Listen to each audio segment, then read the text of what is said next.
This is the Power Producers Podcast, where we are refining and redefining the sales game. Rule number one is you have to believe in yourself. You're the only one who doesn't think you belong in this appointment. The prospect has already validated your existence by scheduling time with you. Get it through your head you belong here, go in there, crush it, and close the deal. A place where sales professionals can come to learn from other sales professionals and thought leaders that have mastered their craft. The difference between a good salesperson and a best-in-class salesperson is only 2 minutes. By spending an extra 2 minutes on what you might think is a mundane task in the sales game, you separate yourselves from the pack, you grow your book of business, you close more deals, and you retain your accounts. As well as their peers who are still striving for perfection to achieve their why. I have a wife and 4 kids. Failure is not an option. Real sales professionals, real stories, real results. Are you ready to feel the power? Hey, everybody, welcome to the Power Producers Podcast, where we are refining and redefining the sales game. I have no idea. I thought Kyle was like wearing a hat from some law enforcement agency in Africa somewhere, only to find out it's a golf course in Hawaii. So already starting off on the wrong foot today. So yeah, very sick golf course in Hawaii for sure. But this is like what I was trying to, when I was telling you I wanted to get some hat designs going for FRP with like block letters. This is what I envisioned. Dude, that's already been invented in my head once I saw If you create a hat that looks like that says FRP, Scott Howell will fly to Tampa to pick it up. I promise. It's precisely his style. That is like on point his style. You can't get any more Scott Howell than block letter hats. Big bold letters that stick out like an inch from the front. Yeah. Oh, they're raised. They're raised. Oh, I can tell. Yeah, they're coming through the screen over here. I honestly, I don't know that I know of another grown adult that loves video arcades more than Scott Howell. Yes. Dude, so have you been to that bar down there in Key West? I'm sure you have. The like retro arcade place? No. Dude, he would, if he loves arcade games, he would go bananas in there. They've got all the vintage like Pac-Man. It's right on the corner of it's right by Divers Direct. Like if you're standing on the corner of Simonton and Caroline. Yeah, but it's I think it's like a street over on Green. Is Green maybe running perpendicular there too? Green runs parallel with Caroline. It's the next one up. It's further north. Yeah, so it's I don't know. I'll have to Green, and if you were at Green and Simonton, if you took a right, you'd be right there at Breakfast Club too. Okay, no. You're talking to the mayor of Key West here. No, yeah, I know. Well, I've been there like 4 times in the past 4 months. So he's given me a run for my money, but it may not have been, honestly, man, it may not have been open the last time I was there. So funny story, when Nick Swartzen, familiar with him, the actor? I know Bradley's nodding his head. So Scott hung out with him in Key West. Did he really? Yes. Uh-huh. Yes. Okay. I remember that. So, that's the guy from Grandma's Boy. He's in Reno 911. He's in a whole bunch of shit. Is that the dude from Benchwarmers too? Mm-hmm. Wait, I don't know if I've seen Benchwarmers. With John Hader and David Spade, wasn't he the brother that lives in the closet on Benchwarmers? That sounds like him. That sounds like a role he would play. He would play. Have you ever seen Just Go With It with Jennifer Aniston and Adam Sandler? He's in Adam Sandler's crew. Dolph. He's like the goofy. He's Dolph, the goofy German guy. But so that's funny. It's the same dude from Benchwarmers. Okay, so I don't think there's anyone that went to Key West through COVID that didn't have a Nick Swartzen encounter. Yeah, so I mean that definitely happened. He was staying at our hotel during my buddy's bachelor party, and we were at this little bar. I can't remember the name of this like arcade bar, but we're sitting there, and he's just like out front in a chair with a beer, smoking a cig, like just chilling by himself. And we were like my buddy was wearing this like just ridiculous polo that I would have worn in like high school, like freshman year. It was just like this red and white striped polo. Irish Kevin was roasting him earlier in the evening. He's like calling him Waldo and shit. And then he walks out and Swartzen's sitting there, and Swartzen just kind of jumps in and starts roasting us with him. So it was pretty funny. But all that to say, if Scott likes those kind of arcade games and all that, he would go bananas in this place for sure. So Scott was in Key West, and he sends me a selfie of him and Nick Swartzen hanging out at dinner. That sounds and I'm right. like, how did that even Because he was probably just chilling by himself, and he was like, "Hey, dude." And Nick Swartzen's I like Nick Swartzen. Like I used to listen to him a lot growing up. Yeah, he's really funny. And I know a lot of his bits, and Scott, and Scott is very endearing. And he, part of what makes him so funny is, I mean, I don't know that he would describe it this way, but he studies comedians and listens to comedy and podcasts with all these comedians. Every comedian alive has a podcast now, I think, except Nick Swartzen. And that's part of why Scott's timing is so good on the podcast, I think, is he just, subconsciously absorbs this information. But so he probably appealed to Nick a little bit, you know what I mean? And so they met him on the street and were just shooting the bull. And Nick's like, "Hey, why don't you guys meet me at this place tonight for dinner or whatever?" And so they end up going back and meeting up with him later. And Scott's like, "I didn't think he would be there." And he was there. Right. But we're sitting there, and I texted Scott and I said, "Tell him I love the joke about when he dies, he's going to get everything cremated but his head. And at his funeral, everybody has to sit in a circle and say something nice about him, but they can only talk while they're holding his head." He sends me a video back of Nick Swartzen going, "I didn't say it that way, dude. I said it this way." And it was this cool moment. So anyway. That's funny, man. Yeah. I'll tell you the dude that I think's funny, and I never remember his last name, but it's the dude in the Bird Dogs commercials, Theo something or other. Theo Vaughn. Yeah. He's funny. He's naturally funny. He's from Louisiana, dude. He's just got a different sense of humor, man. That's who I like. I like people who think completely differently, but you can still, laugh. He's the one that's got that viral clip going around now. It's my favorite type of weed is cocaine. Yeah, I like him. I think my all-time favorite, though, 100% beyond a shadow of a doubt, is Dave Chappelle. Dude, same. No questions asked. No. I don't think that there is, in my opinion, a smarter stand-up comedian that is literally fearless in what they say than he is. And the thing is, he makes way too much sense, man. When they tried to cancel him and he immediately comes out and releases a Netflix special and hits them head on. Yeah. It was fantastic. So good. He's been my favorite forever, man. I mean, when I was in high school was when the Chappelle show was kind of running at its height. Yeah, me and too. Dude, we would just sit there and be out of our minds, dying laughing the entire night. Oh yeah, absolutely. So anyhow, look, we can sit here, we can talk about Dave, we can talk about Nick, but what we're really here to talk about is Mr. Bradley Flowers, Mr. Scott Howell, and the 2023 One City World Tour in Austin, Texas, January 18th and 19th. 18th and 19th. So we're mixing it up a little bit because every other conference, it seems they try to sandwich it around weekends.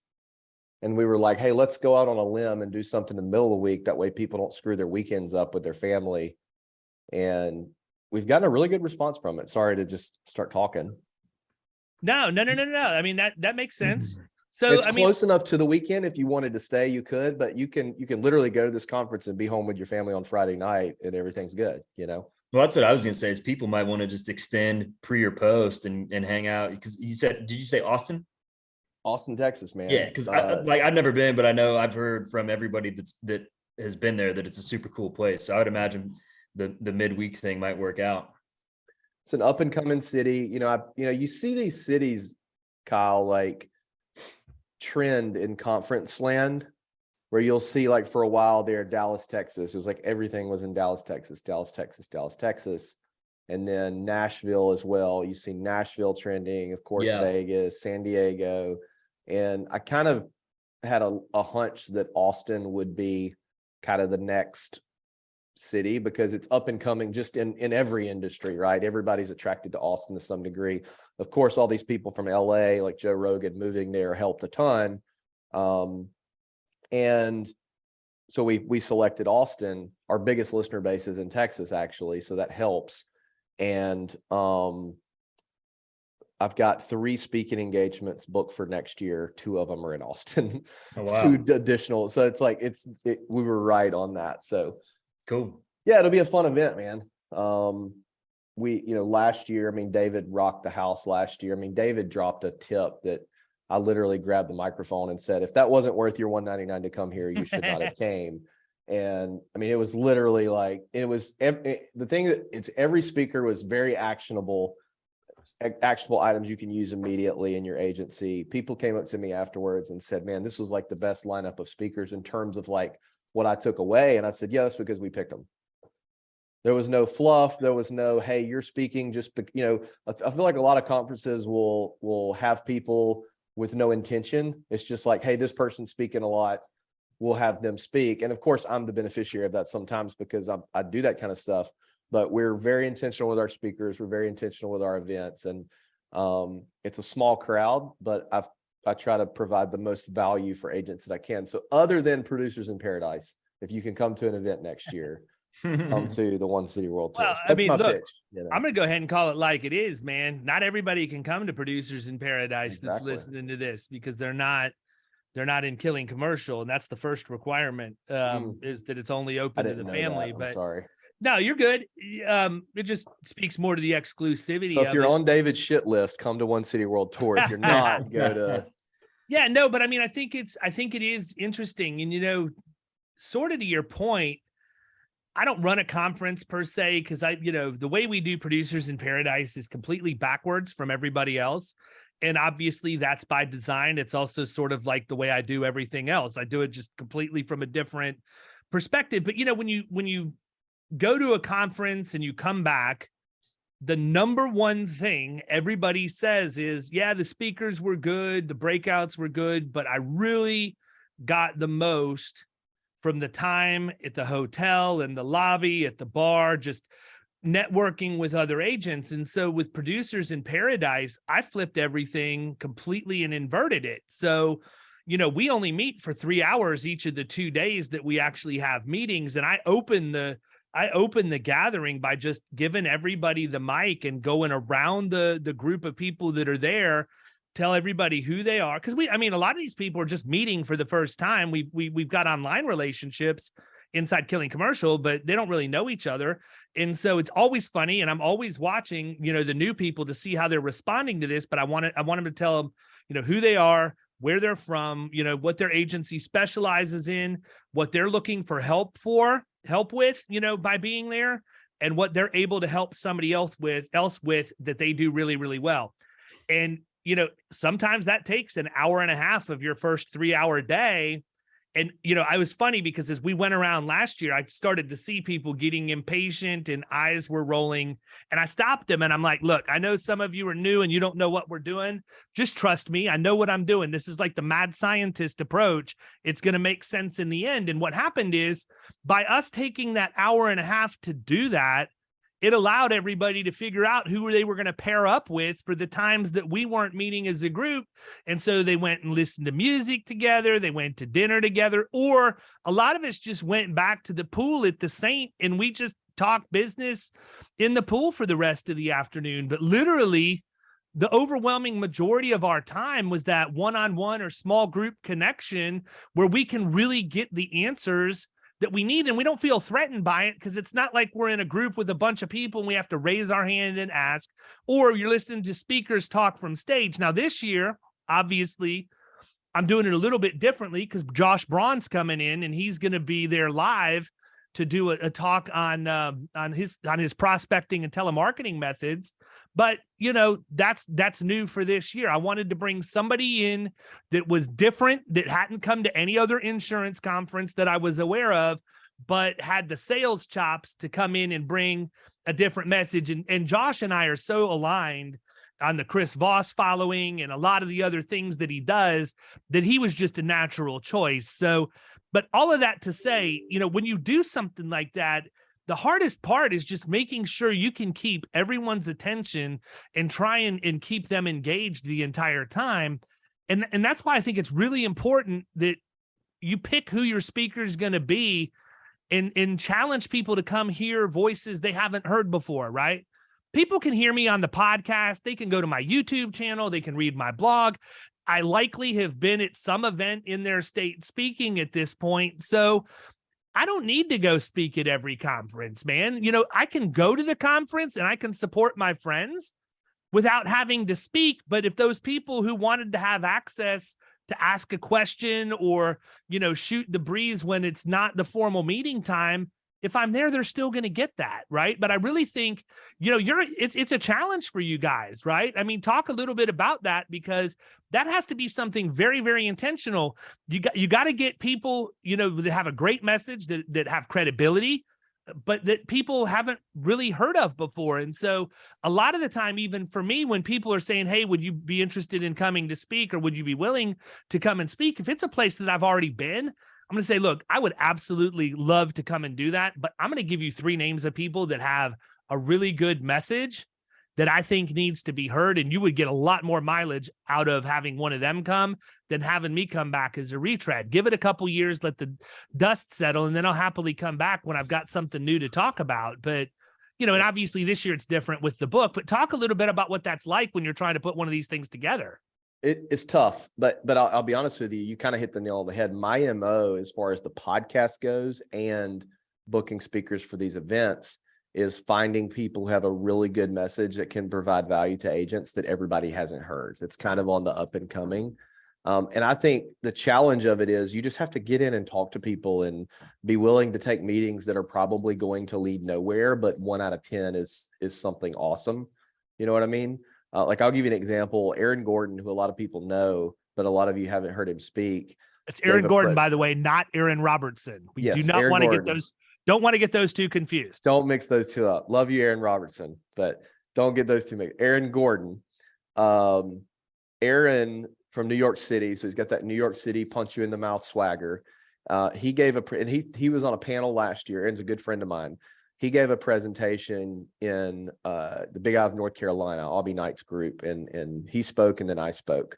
And I never listened to the speaker before me, because one time, I don't have any professional training. When I go up and speak, it could be good or bad. There's no rhyme or reason. It just depends on how I'm feeling that day.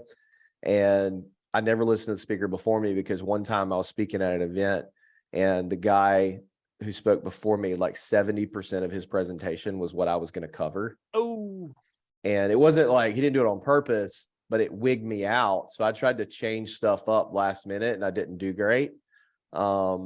He ended up being a jerk to me on Instagram. So we had it out a while back, but anyway, so I don't ever listen to the speaker before me. Because if I hadn't have known, I would have gone up there and it would have been good. And you know what I mean? Different types of personalities resonate with different people. And, but I listened to Aaron because I wanted to support him. He's my friend.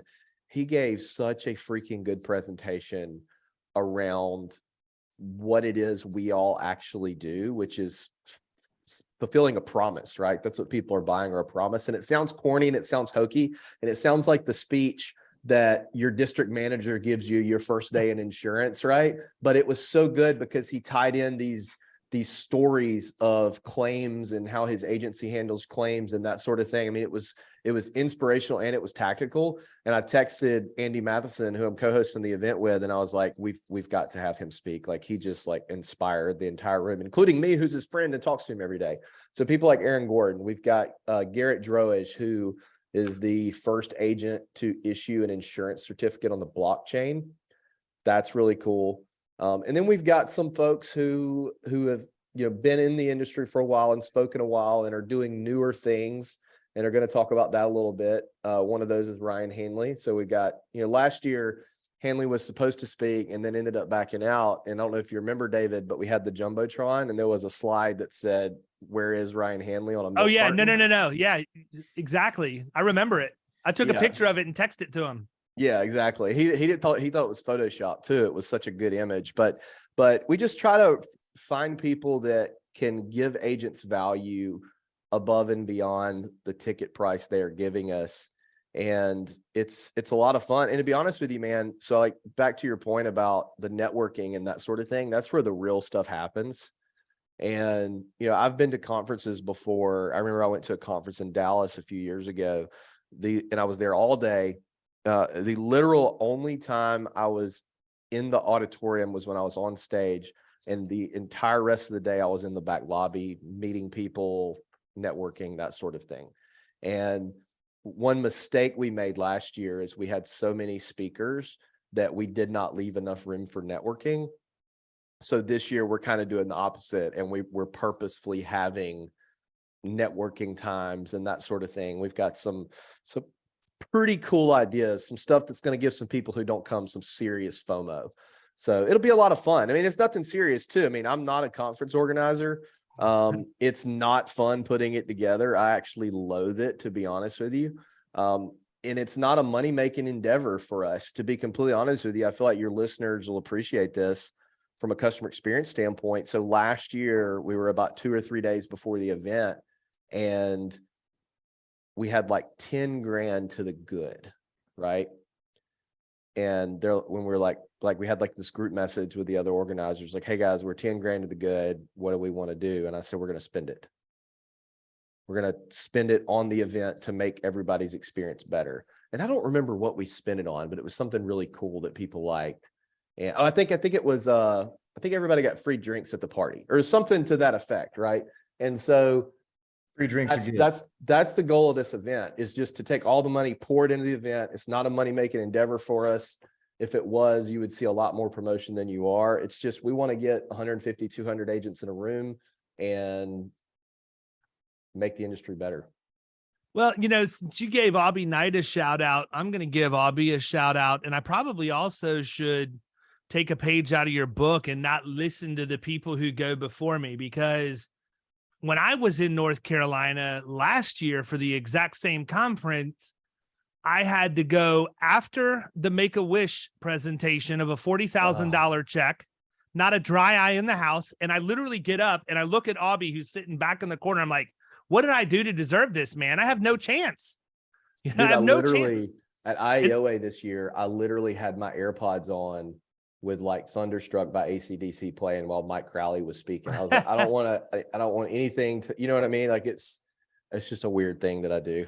Well, and then I was being followed by Ryan Hanley. So I was like literally sandwiched in the middle of two ridiculous places to be. Then fast forward, I'm at Young Agents of Oklahoma last month.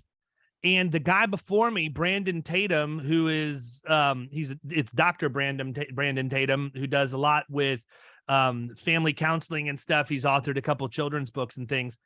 There's this podium on the stage, and he gets up and he makes it levitate. Like the thing levitates and out over the, what? He's like, this is my grandma's thing, and it's magical and this, that, and the other. So I had to follow that. What? So I get up in Oklahoma and I tell him, I get on the stage and I'm like, look, you know, I got to quit following people because, you know, Aubie Knight stuck me with being after Make-A-Wish. Now I'm dealing with this guy with David frickin' Copperfield. and I looked at him and I said, hey, no offense, man, but if Nana's table starts flying while I'm standing up here talking, I'm turning it into the freaking coffee table from Tommy Boy's frat house, like that. Exactly. That's impressive. Yeah, I'll tell you a funny like story in that world, in that subject. So I spoke to NAFA one time. For those of you that are deeply embedded on the P&C side of the industry, NAFA is essentially the association on the life insurance side of things. And they do allow P&C agents, but it's mostly life insurance financial services. Good relationship with those guys. I speak to them 1 or 2 times a year. And good Lord, if you think the P&C industry is behind the times, go play in the life insurance game some. But I spoke to NAFA and I got there like 5 minutes before I spoke, didn't see who went before me. And but the guy who went before me was sitting like by the stage or whatever. So I get done I come off stage and the guy who booked me there is a good friend of mine. And I was like, hey, let's get a picture. And he's like, okay. So I turned to the guy who spoke before me, not realizing that he's like a former NFL Pro Bowler, had no idea who he was. And I was like, hey, would you mind taking a picture? And he's like, yeah, sure. And comes and like puts his, I was like, no, I need you to take the picture of me and Jay. And his ego was just like done. Hilarious. He was done. I was like, I'm so sorry. I was like, I didn't know. I'm sorry. I didn't know. Like, I don't follow pro football at all. So I had no idea. And I don't even know his name. I have to tell you, I think that in our thread that we have on Facebook, I think that meme that came out about how Lane Kiffin has already been fired as Auburn's coach is absolutely hilarious. It is pretty funny. This podcast is either going to age really well or really bad, but it is November the 22nd. I'm fully convinced that Lane Kiffin's going to be announced as Auburn's coach on Friday. Wow. And Well, I why. mean, look, man, anytime there's smoke, there's fire. You know, Yeah, for sure. Yeah. I'm not some like prophet, but so here's my reasoning. Okay, you ready? I'm just going to go ahead and say this in case I'm right, and if I'm wrong. Yeah. So it I drops. follow college football heavy, so I would love to hear this. All right. So here's my theory. Lane Kiffin is the guy. There's no other choice that makes sense. You know, Lane's bounced around to a lot of places. Auburn has just as much resources and money as anybody. It could be a good final landing spot for him. And I feel like it would be good for us because he's so young. He could be that Nick Saban, that long-term coach. I think that Auburn has developed a little bit of a bad guy personality with like Bruce Pearl. And if you're familiar with Auburn Twitter, I mean, Auburn Twitter is ruthless. So he would fit right in with that. But here's why I think it's going to be Friday. So Cadillac Williams, our former running back, is the interim coach right now, doing awesome. There's a small segment of the fan base that wants him to be the coach, but he's not quite ready. And everybody knows that. And if the program was not as in shambles as it is, I would be 100% on board with Cadillac. Like let's say Gus Malzahn left in 2018 after the SEC championship, 100% Cadillac could take that over it, but it's such shambles. You got to have somebody who has transfer portal experience, who has head coaching experience, that all that points to Lane Kiffin. Okay? Well, plus not to mention the fact Auburn is not the kind of school where you want to learn on the job. Like you better have your stuff together before you get fire there. Your tail. Yeah, they're not going to put up with that. So here's the deal. So the conundrum is, what if Cadillac beats Alabama? Might not happen, but could happen. What if Cadillac beats Alabama? You're going to have they got to do it. They have to do it before the Iron Bowl. You're going to have a large percentage of the fan base, and then you're going to have a problem because it's going to turn into a thing, and you're going to have half the fan base not for this coach that you just hired. So I'm with you on that. I would also say though, like, let me say this one last point. Okay, go ahead. The Egg Bowl is Thursday. Okay. The Iron Bowl is Saturday. Yeah. If they announce him on Friday, it doesn't matter if he beats them or not. You see what I'm saying? It's a moot point. So if I'm Auburn, I'm like, we've got to announce it before Saturday. That way it's a done deal. They can walk him out at the game. He can, whatever, you know what I mean? And then I think the best move in the world would be to make Cadillac OC. And then if Lane Kiffin 2 years from now does what Lane Kiffin usually does and goes somewhere else, you make Cadillac the head coach. That's my, and I'm probably not as far into college football as you are, Kyle. I only pay attention to Auburn. So that's my. No, that all totally makes sense. So was Cadillac the OC? We're getting so much insurance content out of this right now. Yeah, whatever. Was Cadillac what? So yeah, I would say the only thing is like them beating Alabama this year is not as big a deal with them not being in contention. Yeah. But I get your point on that too. It's a little bit of like, hey, this dude, you know. Well, he's the sentimental pick. And yeah, exactly. You've got people now saying, give him the job, give him the job, give him the job. Was he the OC before, or was he like the strength coach, or what was running backs coach, I believe. Running backs coach. Okay, gotcha. Yeah. And he's done a great job rallying them. I mean, he's won 2 games in a row, which ties the prior coach of the number of games. And like it's like he's done great. And both of them are decent teams. I mean, Western Kentucky has an awesome offense. I mean, Texas A&M is Texas A&M, even though they suck. Yeah, they do. That's we were talking. That's the most surprising team this year, of like surprisingly disappointing.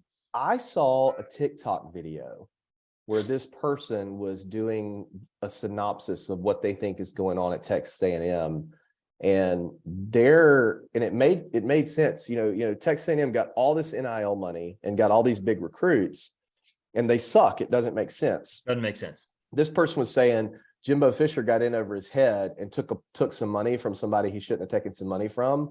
And they're like, hey, we need you to throw some games this first year. That way we can bet on them and offset Could what be we paid you.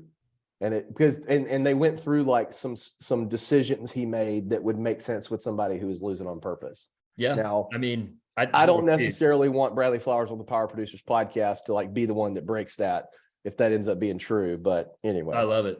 The other name that I heard for Auburn was Hugh Freeze, but I don't know how realistic that is. I don't think Hugh Freeze would. I don't think he would pass the background check.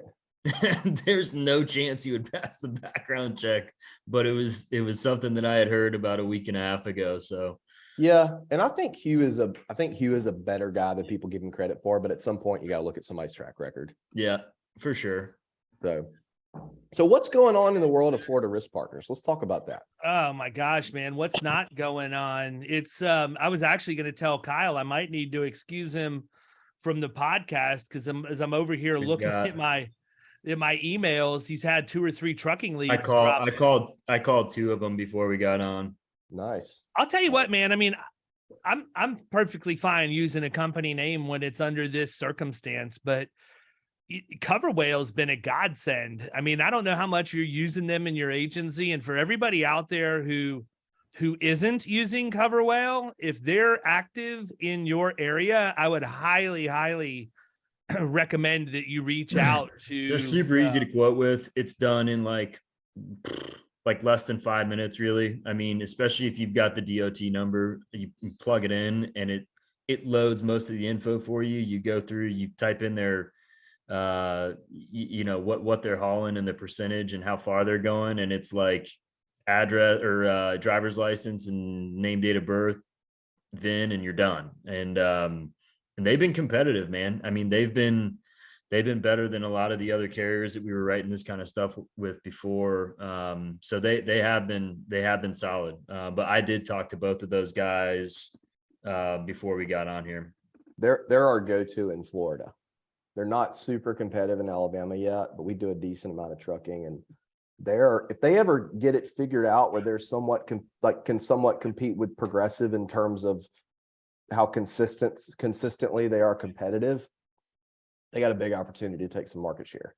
Yeah, I think in our experience, and Kyle can speak to it more than I can, but it seems like if they want it, they're not going to get touched by anybody. Yeah. And it's only for that class of business where they're not going to be able to go to like a Great West or one of the big trucking carriers because of lack of experience or time in business or whatever else. But, I'll tell you who else is competitive now, extremely competitive, but if it has to be not long haul, and that's auto owners, man. Auto owners will write trucking, but it can't be more than a 500-mile radius that they're running. They've got to have some history. It can't be a new business. Yeah, it's got to be 3 years. But if you have these people that are kind of doing, just stuff inside the state of Florida, and they've been with Progressive for 3 years, and losses look good, and you take them to auto owners, you're going to cut the premium probably close to in half.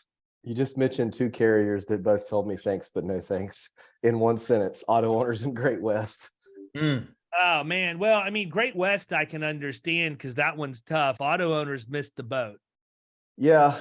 We're talking, Great West they have a deal. Somebody was telling me where they basically have an agency that they own. And if they think you're good, but they're not sure if they want to give you the full appointment, they'll basically let you double broker through that agency. And then when your buck gets so big, they move it into a direct appointment. I think that's kind of interesting. I think auto owners of Cincinnati should do something like that. And I only kid, but you know what my favorite thing in insurance groups is, Kyle? I know David probably knows this. When somebody posts in an insurance group, hey, looking for a carrier for XYZ risk, and somebody says, auto owners Frankenmuth or Cincinnati will do it. And you're like, meanwhile, 7 agents have those appointments. Yeah. Well, not only that, but the fact that if you have those carriers, they want to be your number one. And the fact that you would post an IAOA or insurance suit before checking with, you know what I mean? It's like, right. if you have those Right. carriers, you know, You're and really not- what it is, it's those agents, like, they want you to know they have auto owners picking, you know what I mean? Like, there was one today that I commented in, it was a risk that I knew auto owners would take, and I almost commented auto owners, but I was like, I don't want people to think I'm doing that. Well, the other thing is, look, I hate to be that guy, but I am. Like, if you don't know what markets write something, why are you messing with it? Like, Man, it's I see people, and this is actually, like, if there's one takeaway you get from this podcast, other than to go to onecityworldtour.com and buy a ticket right now, I'm kidding. That's already on social, man. Scott Howell shared it like 2 minutes ago, and Daniel Song said he bought his tickets literally as soon as are we live right 2022 was now? over. No. No, I just shared it on social while we were I was recording. about to say, okay. No, I was about to grandstand if we were live and act like I didn't know we were live.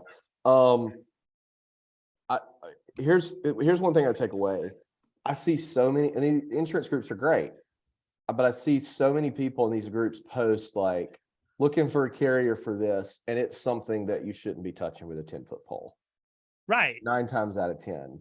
Like, if you have to ask where the market, I mean, you can find posts of me doing that, but very, very, very rarely. And my take on it is, I would love to get your take on this, David, because you're a huge proponent of niches, right? My take on this is you should not be venturing into a type of risk that you've never insured unless you think there is an opportunity to build a niche in that. Yeah, You know I what agree. I mean?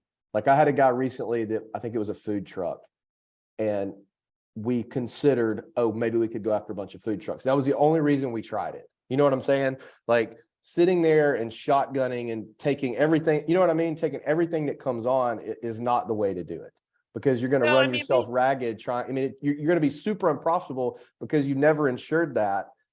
It's going to take you 3 times the amount of time to quote it and write it and bind it and everything that it normally would. And what good is that extra time unless you're investing it in learning that niche, not just trying to pick up a piece of business? Yeah, I think that's kind of what we ran into with the whole mobile pet groomers, man. Like, that is so foreign to middle market, but Kyle's shaking his head. He can't wrap his. We do manufacturers who have at least 500 million in revenue and mobile pet groomers. Yeah, well, the thing is, man, like with the mobile pet groomers, and specifically during COVID, it's an over the phone deal. It's like you're not really going somewhere. You're not having them come into the office. It's literally 100% transactional deal. And if you know the coverages that they need, like, obviously the build out of whatever their vehicle is, plus the care, custody, and control of the animal, the professional liability in addition to the GL and all of that stuff, and you know how to package that. We actually have several carriers who love that class of business, auto owners being one of them, Hartford being another. I mean, we've got them with auto owners, Hartford, Liberty, and Guard, all 4. But I had a guy reach out to me on Facebook and said, hey, I've got one of these in Florida. I needed somebody that I can trust to write it, because I have a niche for this all over the country, but I don't write in Florida. So would you do this one for me? And so we did. And I'm like, wow, this isn't too bad, man. They come in at like $12,000 to $15,000 in premium for, just one van that's doing it. It takes you 5 minutes to quote it. And like, we went from 1 to 20 in a matter of about 2 months. That's awesome. So that's an example of exactly what you're talking about. That's something I would never go after. But if there's a reasonable business case behind it, I'm all for it. And what I found out is, there's a Facebook group for Florida mobile pet groomers. So guess who's in there now, right? And we can get leads from that. And, they were just handing our name out left and right. So I agree with it to that, from that perspective. I think that if you do have that opportunity, that's kind of an outlier, and especially if it's something where you ask and not a lot of other people have advice for you. Mm-hmm. If you can solve the riddle, you're sitting on a cash cow at that point. My brother-in-law added me into basically the insurance soup of lawn care, small lawn care. And if you think insurance groups get rowdy, and he thought he was doing me a favor, but I'm of the belief that the small landscape grass cutter is the absolute worst risk that you can ride. Oh yeah. It's the worst. So many things. Number one, they're not going to pay. They're not going to pay. They're never doing tree work, by the way. They're never ever doing tree work above 15 feet. They're always buying equipment, and they always tell you the equipment that they have as soon as they buy it every single time, right? Yeah. Oh, 100%. And yeah, they also don't do any installation. There is no planting of trees. We literally cut grass. That's no it. Installation, and they definitely don't do power washing during the winter. Especially definitely don't. Or even better, hang Christmas lights, because that's another Christmas lights. I have one lawn care, and it's my brother-in-law, but it's the worst because at best you're dealing with someone who absolutely hates insurance. Always. Like it's so bad. It's so bad. And a lot of times they pay 90% of the time they pay their employees under the table. Oh yeah. So you have an issue there. Like you have several issues there. It's we have a client that's Kyle's client that came as a referral to him. And it's, to your point, in terms of hating insurance and being just generally miserable people, the lady that owns this company is an absolute nightmare. Like, and it's a husband and wife that own it. You go talk to the husband, coolest guy ever, right? But this is one of a very, very small number of accounts that we only write one line, and we only write the comp. It was canceled when we got it. It had been canceled for 3 weeks. It had loss history issues. And we basically moved the sun, the moon, all the stars to get this thing done. And we got it done. And we talked to the lady and she was perfectly fine. Well, I don't know. I'm not going to make a comment that'll get me in trouble. I don't know what her personality issues are, but she has a big problem with wanting everybody to know she's the one who's in charge. So like we go out, we do, I rode with Kyle to go kind of do a sort of a loss control inspection. We meet the husband, we're talking to him because we were prepping this before the comp carrier comes in, and I'm flipping it over. I'm like, why are you with this company for your general liability? It's excess and surplus lines. We have admitted markets we can get you to. We had this whole thing laid out to where he was just going to send us everything. And like not even 24 hours later, Kyle gets this email. What did the email? It was like horrific what the email said. It was insane. It was basically like, I don't know why you're going behind my back on this. I'm the owner of the company. We never discussed this. I reached out because we needed help on the workers' comp and blah, blah, blah, this and that. And like, it was this whole rant about, nothing's in his name. It's all in my name. He has no authority to sign anything. Yeah. It whatever else. Damn, so she might have visited a divorce attorney at some point.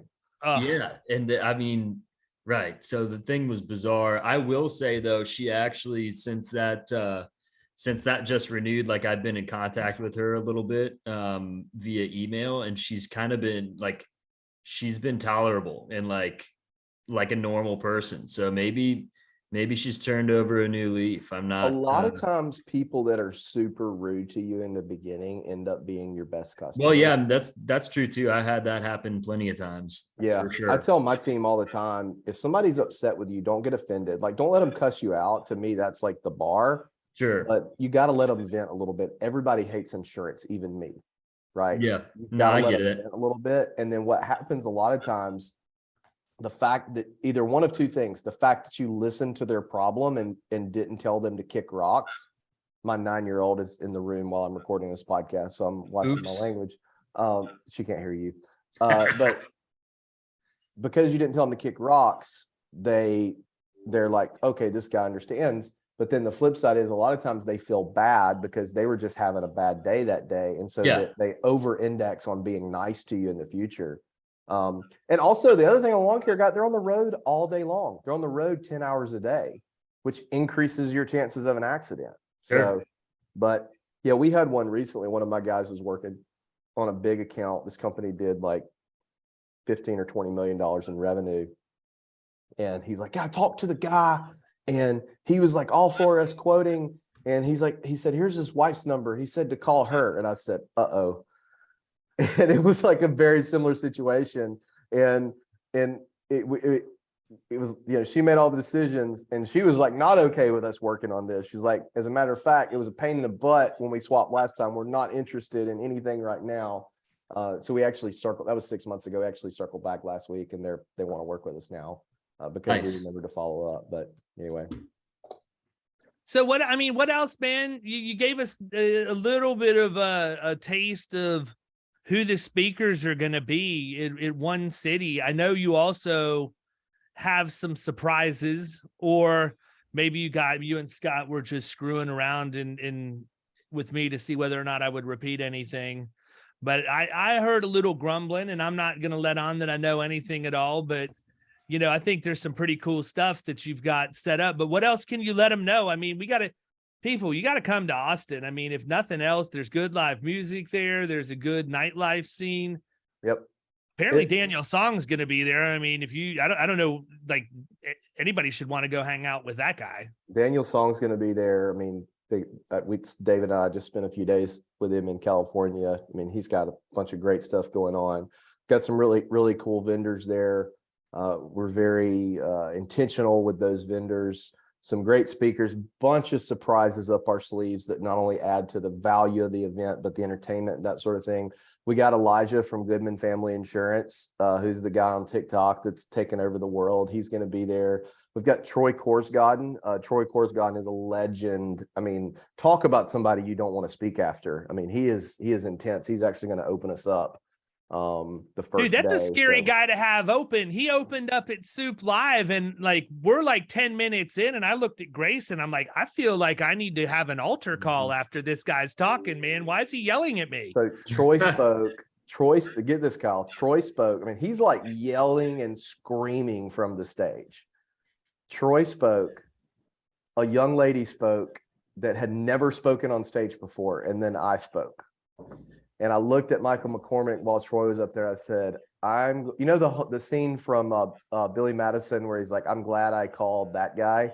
Yeah. I basically said that, but I said, I'm glad I'm not following that guy. Yeah. It was like, I kind of felt bad for her having to go up there after him. So Carrie Wallace is going to speak. I mean, she's phenomenal. I mean, it's just going to be a good event. We're still working out a lot of the minute details, but it's one you don't want to miss. You get a little bit inundated with conferences, David, because there's just so many of them. Yeah. And now's the time of the year, I think, when people are looking at stuff next year. This is a really, really good event to kick things off. So we might have rented a DeLorean. So that may or may not have been what I heard. We might have rented a DeLorean. So we might have Doc and Marty coming. Well, if nothing else, you can have Scott Howell in the driver's seat and invite people to come sit next to him and get them caught up. Man, right? We were this close. I say this close. We tried to get Joe Rogan. So our first venue, I'll tell this story. So our first venue that we looked at is Vulcan Gas Company. That's not where it's at. It's at a place called Fair Market, which is very similar. It's like an industrial. It's kind of cool. You can do a lot with the space. But the first venue was Vulcan Gas Company, which is where Joe Rogan does an every Tuesday night residence or Thursday night residency. And it's where he works out his bits and stuff. And I think it's free too to get in. Anyway, that was the first venue we looked at. Well, they're like, hey, I got to have it. This dude said the coolest thing anybody's ever said to me. He's like, you guys got to be out of there by 6 because Rogan's coming in at 7. Like, I will purposely be late. And so I reached out to Joe's booking agent and was like, hey, will he do like a live podcast with me and Scott? We're going to be at the same place.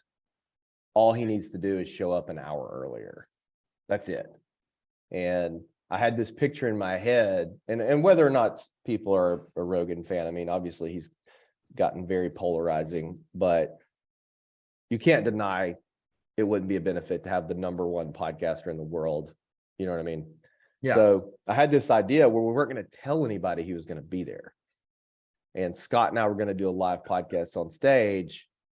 He was not going to be there. and we're like, hey, we don't have a guest. And all of a sudden the lights go out in the intro to his show, you know, that little deal that plays at the beginning, and then he walks out, everybody loses their mind. And that I had that idea right before his agent told me he wasn't interested, but it was a good idea. So last thing, because we've been going for a little while, but I want to make sure we get this out there, you know, and speaking of surprises, I didn't even know you were working on this pet insurance project that you just announced. But to me, that's one of those things that I feel like is low hanging fruit for a lot of agents. I'm not saying you need to telemarket for it. I'm not saying you need to go do direct mail, but it's something that if you have it there, and people can see that you offer it, there's a likelihood they're going to click on it, especially if you create a little bit of content around it and have a call to action to get a quote or whatever.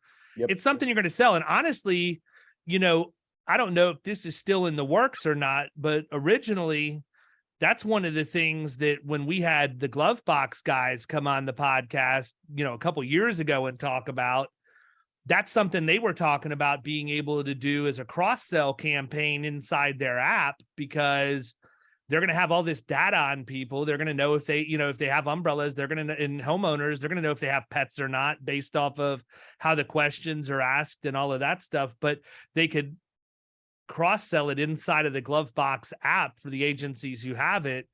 And I just think that makes a lot of sense. You know, we have the ability to place it through several different avenues, but talk a little bit about, you know, what you guys have developed in number one, and number two, like what makes it different? Why is it so easy for agents to use it? Because again, if you've got a website and you're an agency, put it on there. What's it cost? You know, it's like you're going to miss 100% of the shots you don't take. So even if it's just like a 300 by 250 widget in your sidebar or something like that, and people click on it to get an instant bindable quote, that's just revenue that you can get incrementally without doing much. I'll give you one better, which is what we're doing and helping agents do, is if you're selling personal lines, put it in your onboarding and your renewal process automated. So kind of the idea, you know, I'm not a huge like pet guy. I don't have any pets. Actually, it's a good example. That project was birthed out of One City World Tour last year. We went to the party that second night at Dirk Bentley's place, and I had a conversation at the bar. That's what got that project kicked off. And I love bringing projects to agents that fill a need and fill a gap, right? And what we found when this was presented to me, I was like, yeah, I don't know about pet insurance, you know, whatever. It's not sexy at all. But I started asking around, and you know, some of these masterminds that David and I go to and that sort of thing. And I found that a lot of agents were trying to sell it because people are passionate about their dogs, right? And the two issues we kept running into were agents talking about their current solutions. Was it's really hard to write, right? I understand there's some carriers out there that everybody listens would know that sell pet insurance, but it's really complicated to write. Or the commission is really low. Okay. So we or a combination of both. So we basically solve for both of those things. So make it really easy to write. In fact, you don't even have to write it. We provide each agent that gets an appointment with a link similar to like an armadillo or something like that, where they can just send it to their client. Their client does it. Agent gets paid. You don't have to touch it. Agent doesn't have to handle claims. We're handling all the claims and everything. And then we also made the commission very competitive. So it's 10 and 10. And we want to increase that down the road, but there wasn't a ton of room. But I mean, you got carriers out there paying agents 2.5 and 5. So those are kind of the two metrics which we base this on. And one of the things I want to do, and I'm actually kind of putting this together now. So one thing that our agency is known for in the IA channel is we have a really, really tight onboarding process with our clients. That was actually what I spoke on at IAOA. And one of the things we're going to do, regardless of the CRM that you are on, as long as the CRM allows you to edit and create your own onboarding process, is I'm going to have my team, for every agent that wants it, I'm going to have somebody from my team actually set the onboarding up in your CRM for you. So you can take my onboarding process and implement it in your agency without doing any work, as long as you agree to get appointed with Top Dog Pet Insurance and have that link in there to sell pet insurance. So it basically allows you to sell another line on autopilot. And we all know that you improve the retention of clients in your agency by several years just by adding an additional line of business. So it's just another revenue stream, another profit center. And it's a need in the marketplace right now. And we're expanding on it. Another thing I'd like to do, David, and you can help me do this. I keep saying this on podcasts, and Aaron Farmer, who's our partner in this, is getting mad at me because we don't have this set up yet. I want to set something up where agents, let's say that Florida Risk Partners sells a pet policy, right? To Kyle. Let's pretend Kyle's the customer, right? Kyle, do you have a dog? I do. I have two. What's your one dog's of name? which is whining at me like he's gonna shit on my floor. So hopefully, what's his name? Is it like Poopers or something? Moose. Okay, it's a perfect name. So Kyle buys a pet policy from Florida Risk Partners. 2 days later, Kyle gets a dog toy in the mail from Florida Risk Partners addressed to Moose. Yeah. Something like that kind of adds to the experience, that doesn't promote Top Dog at all, that agents are like, wow, this is really cool. So there's just a lot of like, even though I'm not super passionate about pet insurance, there's a lot of stuff that I'm able to like flex my business muscles on this. So it's a fun project. Nice. So if you want to get appointed, can I drop the link? Yeah, go for it, man. topdogpetinsurance.com/agents with an S. That's and like everything else, guys, we're only gonna be able to do so many. So get in there. topdogpetinsurance.com/agents. People, go break the site. It doesn't hurt you to sign up for it. And he'd already told you it's going to be limited distribution. So it's better to get your name in your hat, name in the hat as soon as you possibly can. Because here's the thing, man, like this is pet insurance. I think when this thing first came out, we all kind of laughed at it and thought about, oh, who's going to get pet insurance? Nobody wants pet insurance. Guess what? The people, Kyle actually used it, right? I use it all the time. The people who buy it use it. A lot of people probably thought that about cyber insurance. Yeah. True. I mean, absolutely. But it's here to stay, man. So I would tell you, if you're not offering this in your agency and you're looking for an easy way to do it, go out to topdoginsurance.com/agents and get your name in the hat. See if these guys can get you appointed so you can start making some passive income. Put a landing page around it. Throw a couple blog posts up. Pet insurance is not something people are probably bidding a lot of keywords on, I can't imagine. I mean, maybe more than some of the other stuff, but I look at it kind of like wedding insurance, man. I dominate that space because the only people I have are the actual like carriers that are advertising for it. It's pretty rare. You're going to see. There he is. Literally standing on the table crying at me. He wants you to buy pet insurance for him. So he got it already. He's got it's one of those pet insurance. It's one of those things too. The reason a lot of people want to insure families is because typically families have extra lines of insurance they buy. You know, they have a 16-year-old, they have an extra car, right? They have life insurance, that sort of thing. Well, if you get that single person that lives in an apartment, you have less premium, less lines of business. But in my opinion, a person with no kids is more likely to have a dog. So it kind of fills that gap. You know what I mean? And then traditionally too, younger people will stay with you longer because there's more of a, they're going to live longer, right? I talked to a carrier CEO one time and he said, the main reason we like to insure new houses is because hopefully there's new people in them that can be longtime customers. And younger people are typically more likely to have younger dogs, and they're probably more likely to buy pet insurance than Jed and Edna, who are 85 years old and are going to pinch pennies over a $3 rate increase. So it's a better client. Edna was the worst. You can also find out if your client has a pit bull, David. Yeah, that's true too. Well, listen, man, I want to be respectful of your time. I know you're busy. You got your kids with you, and I don't want to take you away from them. I appreciate you coming on. Everybody, listen, you don't need to know anything more than onecityworldtour.com. It automatically defaults to the 2023 conference when you get there. You can go there to get your tickets.